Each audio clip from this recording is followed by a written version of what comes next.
All right. First and foremost, I'd like to give all praises, honor, and glory unto Yahweh Bahashim Yahweh Shai, which is the Paleo Hebrew, the Lashon Kodash, the Holy Tongue, the one true name of the Heavenly Father. All right. As it is written, Acts 4:12, there's no other name given among man whereby he may be praised. Point blank, period, man. All right. And Yahweh Shai, right? Bahashim, in the name of who? Yahweh Shai, man. The Messiah, whom the world ignorantly calls Jesus, though the letter J wasn't even derived until the 16th century, so that clearly could not have been his name. Again, must I quote it again? Acts 4:12. All right, there's an importance to the name of the Lord, man.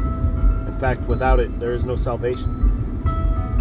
You see, so the elect will find the names, all right, and give all infinite honor and glory and reverence into those names, man. So, as always, at the beginning of my video, that's what I'd like to do. I'd like to give double honors unto the elders and the apostles at GMS Great Millstone, who have taught me this truth of the spirit and power of Yahweh Bashim Yahweh Shai. The Heavenly Father has set up through the Spirit to cause His word to go out, right? Because the Heavenly Father ain't going to come and just speak to us, man.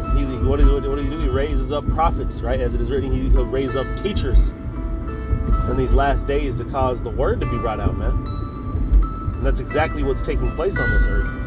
All right, and you know, now that word's being cast out, so the elect could take heed wherever they may be, right? It's almost like a net is being casted out, right? The scriptures talk about that net, and that's being casted out, and all sorts of diverse fish being pulled in, while the elect are among them, man.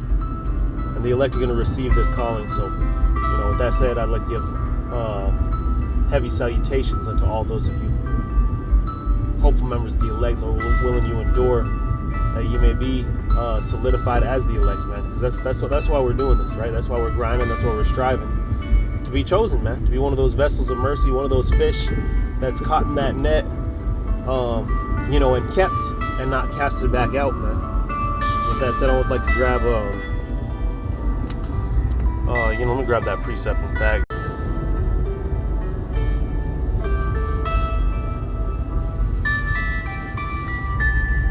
This is the book of Matthew, chapter 13 and verse 47. Again, the kingdom of heaven is like unto a net that was cast into the sea and gathered every kind, which when it was full, they drew to the shore and sat down and gathered the good into vessels, but cast the bad away, right? And that's what, you know, is being done, man. That calling is being sent out because the Heavenly Father has caused, set up teachers in these last days, man, prophets in these last days, to cause us to take heed, man, to cause us to go from death unto life, man. 2nd Esdras, chapter 2, and verse 16. In fact, we'll grab verse 15 as well. It says, "Mother, embrace thy children and bring them up with gladness. Make their feet as fast as a pillar, for I have chosen thee, saith the Lord." So he said, hey, I've chosen you. You know, I've chosen you. Don't worry, even though you're going through all this, right? Verse 16, "And those that be dead will I raise up from their places." So we've been made to be in a dead state, man. But the Heavenly Father is going to raise us up, man. He's going to deliver us, right?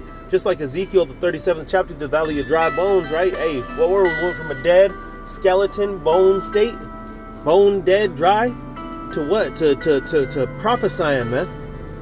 Right?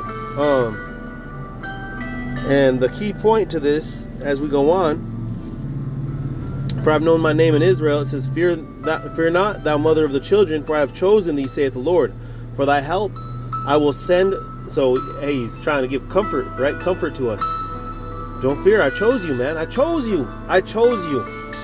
And to prove that I chose you for your help, what has he done? He's sent his servants Isaiah and Jeremiah. It says Esau and Jeremy, because Isaiah translated to that Greek. That's where you get that Esau from there, and then the Jeremiah translated the Greek Jeremy. So you're gonna see, you know, some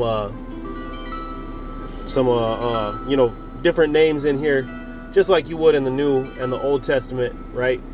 Because when they take that word, they translate it, you know, into a couple different languages, and then, you know, to our English, then it's going to come out a little bit different, if that makes sense, man. All right. right? You take a Hebrew word and translate it to English. You take a Hebrew word, translate it to Greek, and translate that to English, right? And you have a little bit of a different outcome, man. All right. So here is the English revised version of saying the Greek way of saying Isaiah and Jeremiah, right? That's why you'll read in the New Testament, right? Hebrews, the second chapter, it talks about Jesus, but it's actually talking about Joshua, right? When you read that passage. But anyway, right? The point being that the Heavenly Father is going to give us what the prophets, man, the prophets to show us the way.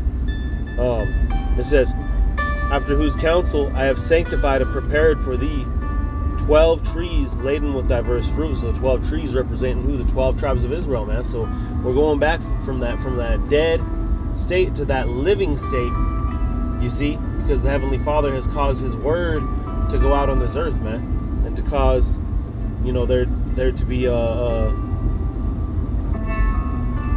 cause His word to be heard, man. This is the book of Hebrews,